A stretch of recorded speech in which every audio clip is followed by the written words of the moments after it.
Hi guys, Jonathan here with a submachine gun, as you can see. And if you've been playing our social media guessing game, I dare say some of you at least mistook this for something else, which we'll show you at the end. This is in fact the Swedish Hovea. Please forgive my pronunciation there, because I didn't get a chance to find out how you guys say it. But it is a Swedish 9mm parabellum blowback operated submachine gun, so much like a Sten gun, and in fact tubular like a Sten gun, substantially tubular.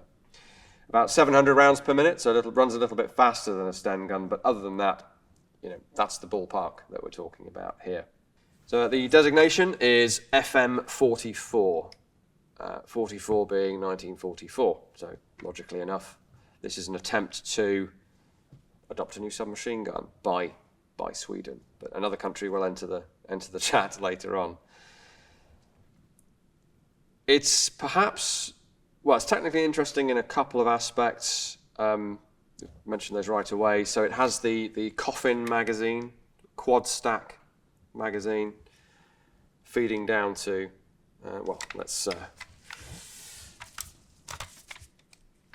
pop that out and just prove that it is in fact quad stack, single feed. So ideally you might want it feeding two columns of rounds at the top rather than just the one, because it's generally a better way to do it, something like the Thompson magazine, but pretty common.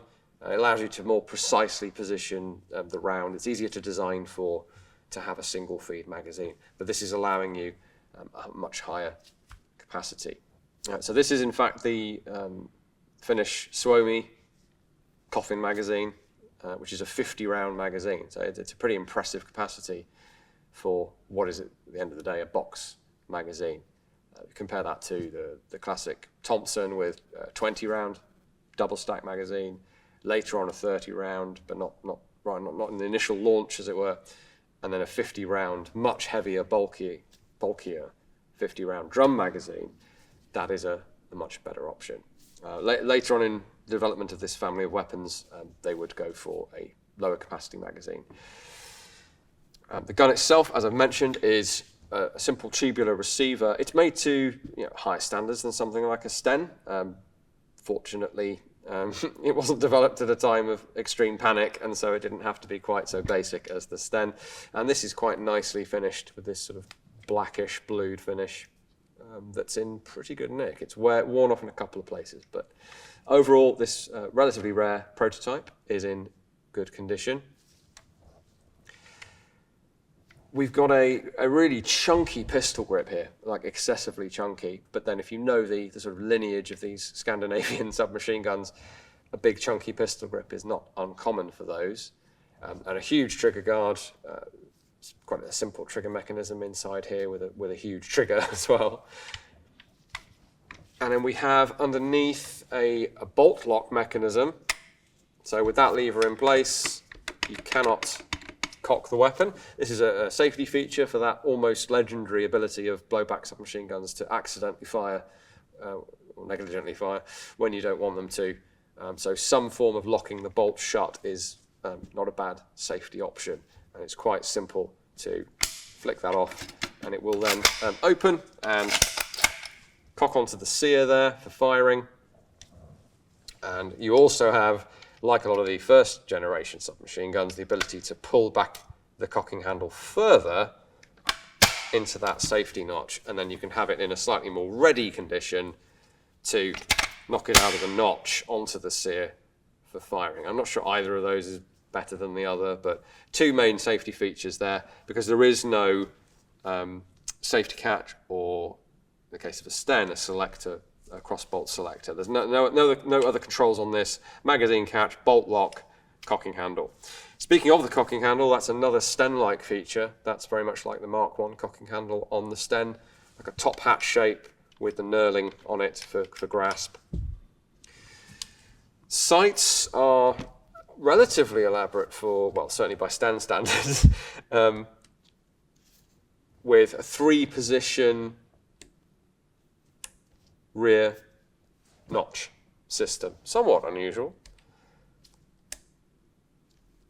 2, 3, So obviously the taller one for longer range, middle setting, and the close range setting. I actually have to check what the distances on those sights are supposed to be. They're not marked on there, so you would have to be trained to know what they were. And then the other interesting aspect, I think, is the buttstock on this. This is something that is not carried on when this is developed into an actual service weapon, which is where we're going with this. It's quite an unusual design, a sort of hockey stick, or well, no, golf club, putter shaped butt plate here. Serrations so it doesn't slip out of the shoulder, but it's essentially a strap of steel that's shaped into this shape. And then with a socket, and that goes onto another tubular bit of steel that forms the strut for the stock. But in a relatively Gucci touch, there is in fact a polymer piece here that's screwed on, or rather it's wrapped around, and then it's a screw is put through the tubular stock to secure it and form sort of a cheek piece. And it has a steel cap either end there, which actually I think is screwed in at either end as well, which makes sense. Otherwise it would lift up and break. So to show you what I mean, you can actually get your cheek in on that, and it's relatively comfortable for a basic tube-based submachine gun. And then that requires this quite elaborate flange here that is welded to the side of the receiver tube, and a latch mechanism. I'll try and show you that more clearly. A thumb latch, you see that operating there, hopefully, under a fair bit of spring tension there. So you would probably grasp it like this, operate it with the thumb, or you could hold it like this and operate it with the finger. Either way, what you're then going to do is flip it vertically around, and it locks into place alongside the receiver like this. Quite compact. Looks a bit weird with the butt strap, or butt plate I should say, sticking up like that, but that's not really a concern. Although it does increase the overall footprint of the gun, as it were, with a magazine on that turns it into quite a tall weapon. Still, pretty compact. I'll just show you that again. See how it works if you missed it the first time. It's not latched in place with the latch. You don't have to depress the latch to deploy it, which means it's quicker to deploy. So a bit more time to fold it up when you have the time to do so. Just flip it over like that. It's actually a pretty slick design, and what's locking in there, if you didn't see it, if I didn't show you clearly, it's a simple bit of metal in a notch, pretty robust. It's probably not going to go anywhere till you press that latch, and it then can rotate. Quite impressed by that, as you can tell. It does disappear from this series of firearms fairly quickly though, so whether it was too expensive or complicated, or trials revealed some sort of actual issue with it, I don't know. It's also critical to the disassembly of this. We won't go the whole hog on this, but I think it's worth showing you how the stock is also the way of holding on the end cap. So on the Sten, it's a push button and turn with a stamped steel formed cap that sits inside the receiver. Lots of different ways to do this. What you have to do is stop not only the bolt from coming out the back of the gun, but also retain the spring so that it can function. Well, I guess that's obvious. But anyway, so we need to press the latch again. Try and show you, it might be best on our overhead camera here.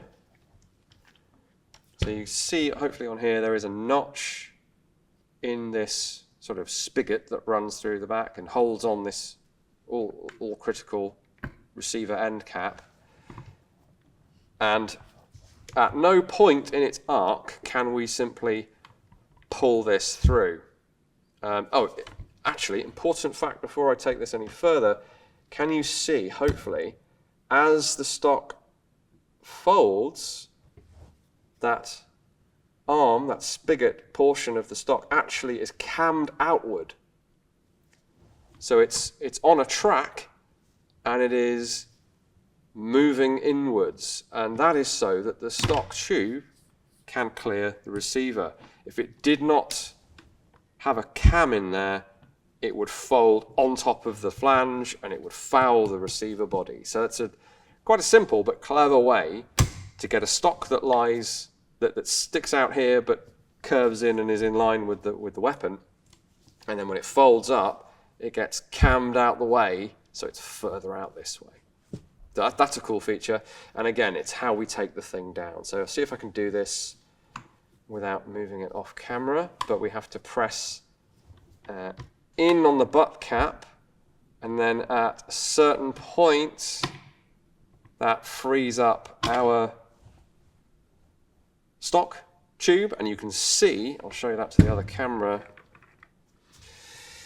there's that cam track I'm burbling on about, and you can sort of see how as I turn that, that is going to, by sheer physics of steel getting pushed out of the way, it's going to go from this position to this position. So all done with a simple cam. So we'll move that out of the way, return to our partially disassembled gun. There's the end cap, and out it comes with its recoil spring. This is pretty bog standard stuff. The cap is sheet steel with a cap inserted within it and spot welded. So you could machine this from steel, but why bother? You can make it out of sheet metal. That's that. And that means we can withdraw the bolt past the sear, that's what the click was. And then the disassembly position for the cocking handle is on top behind the locking notch that we discussed earlier. Out pops your cocking handle. Try not to dirty our lovely new white tablecloth too much. And then by pulling the trigger, we free up the bolt, and out comes the bolt, which is kind of an interesting shape.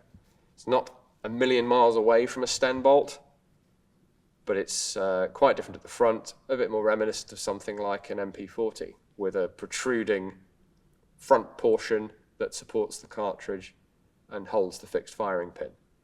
It is a fixed firing pin on this gun. The extractor is visible there. The various surfaces that you need for this thing to function, including these pads here. So they've machined away a fair bit of steel and left these pads of steel for, so that there's minimal friction inside for the bolt to run on the inside of the receiver. And I don't know this for a fact, but I would assume that this was designed to run dry, as the Sten gun was. Any Swedish people of a suitable vintage, please correct me on that if I'm wrong. And that's as much as you would need to do to clean the thing. You can get in with a pull through and clean the barrel. Or you might be able to spot there's a fixed ejector in here. Again, pretty standard stuff where my finger is. That's spot welded. No, I think that's riveted actually. Riveted in place and then the rivets ground away. Just inside. So that's kicking out the cartridge case as the bolt comes back with the cartridge case on its front. Just like any ordinary extractor. And we do have a barrel nut here with a simple spring, sort of spring steel retainer that if we press down on, frees up this barrel nut, which is knurled for grasping purposes. And then we can unscrew the barrel nut to the end of its thread, which is significant. Be here all day, and then lift out the barrel. So we have our receiver, we have our end cap with recoil spring, our bolt, our cocking handle, buttstock, obviously the magazine as well, which we took off earlier on, and then we have our barrel assembly. So that's a barrel with the barrel nut and the heat shield / handguard and the sight protector with the sight, which is dovetailed on underneath this very bulky sight protector, which you'll see on the later gun as well. And a sling loop here, which has been welded on. And a lot of old grease, which is inevitable with some of this stuff. So there we are. That's the Hovea FM44. Now I keep alluding to a different gun here, and that's because this thing was a failure. So this went up against, in Sweden, the famous Carl Gustaf M45, or the Swedish K, as it became known in America. But the design was a success in Denmark, and this is what it became. So this is the Hovea M49. So obviously 1949 by the time it gets adopted in revised form by the Danish, but you can see it's pretty close. We've lost the fancy buttstock. We've gone for very much like a Carl Gustaf buttstock. The end cap, therefore, has had to change for a more conventional push down and turn style. But apart from that, it's pretty close. Pretty close. I'm just looking for the first time for some actual differences here, having just grabbed this off the rack. But yeah, I can't see anything significant. They've moved the rear sight ahead of the cocking slot here. And the sling loop, which I guess also had to change because on the M44, FM44 I should say, it is a hole in the flange, or barrel nut, it's just dropped off there, or barrel nut spring catch. That's about it really. So without getting into a video on this type as well, I just wanted to show you where this thing ultimately ended up. It's kind of nice when prototype designs find a niche somewhere, even if it isn't with the original intended customer, as it were. There is one other difference here, that clearly the bolt lock safety was deemed not necessary by Denmark, so that's been removed. That's been deleted from this housing here, and it is just a magazine catch. And we are relying on this model just with the safety notch. And that's about it, really, except that I haven't mentioned where this was actually made, and that's the Husqvarna company and factory in Sweden. And if you're bikers amongst you who recognise that and are wondering, is it that Husqvarna? Yes, it absolutely was. So they made their first motorcycle in, I think, 1903 or something, ridiculously early. And it was only in the 1980s, I think, that they sort of hived that off into a different company, or I think it was bought by an Italian bike company. So one of a number of small arms factories that ended up making other stuff. Always a good option in peacetime to be able to produce, or if you are a neutral country, in fact, to be able to make something other than arms. One of the things that our own small arms factory at Enfield wasn't able to successfully pull off is diversification into civilian products. But that worked very well for Husqvarna. This didn't work out as well as they had hoped, but it did become a successful firearm design down the road.